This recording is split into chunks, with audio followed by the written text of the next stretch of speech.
दोनों घुटने मेरे बेकार ही हो गए थे एक तरह से। डर लगता था, मैंने कहा अभी तो उम्र ही कुछ नहीं है, मैंने कहा अभी से ऐसी हालत होगी तो आगे जाके क्या होगा। मैंने तो कभी नहीं सोचा था कि मेरे घुटने में ऐसी प्रॉब्लम भी आ जाएगी। डॉक्टर ने मेरे को कहा कि जी आपकी जो है इसके अंदर ग्रीस ख़त्म हो रही है। अब तो मैं सारे ही काम कर लेता हूँ, वजन भी उठा सकता हूँ और पैदल भी चल जाता हूँ। ऊपर वाले का बहुत बहुत शुक्रिया और हकीम साहब का ही बहुत बहुत धन्यवाद कि उनकी जो दवाई हमारे को बहुत अच्छी असर कर रही है।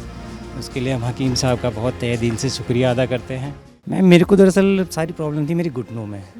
घुटनों से दोनों घुटने मेरे बेकार ही हो गए थे एक तरह से। चल नहीं पाता था बिल्कुल भी। 2-4 कदम चल के ही बस मेरे को ऐसा होता था कि बस अब मेरे को बैठना पड़ेगा। इन दोनों जॉइंट्स में, यहाँ पे इधर भी और इधर भी। मैंने तो कभी नहीं सोचा था कि मेरे घुटने में ऐसी प्रॉब्लम भी आ जाएगी। सबसे बड़ी परेशानी तो वॉशरूम की होती थी। नीचे अगर बैठ गए इंडियन सीट पे तो उठना मुश्किल, तो बहुत ही दर्द होता था घुटने में, बहुत ज़्यादा।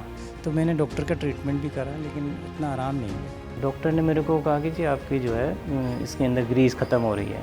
डर लगता था, मैंने कहा अभी तो उम्र ही कुछ नहीं है, मैंने कहा अभी से ऐसी हालत होगी तो आगे जाके क्या होगा। फिर मैंने हकीम साहब की जो है यूट्यूब में मैंने देखा था। मैंने हकीम साहब कहते थे कि आप ये खाइए, गोंसिया खाइए।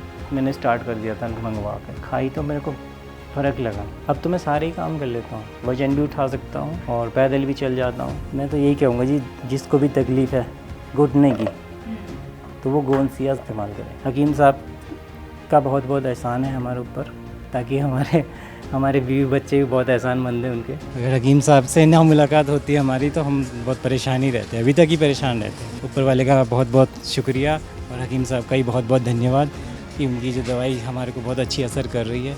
उसके लिए हम हकीम साहब का बहुत तहे दिल से शुक्रिया अदा करते हैं।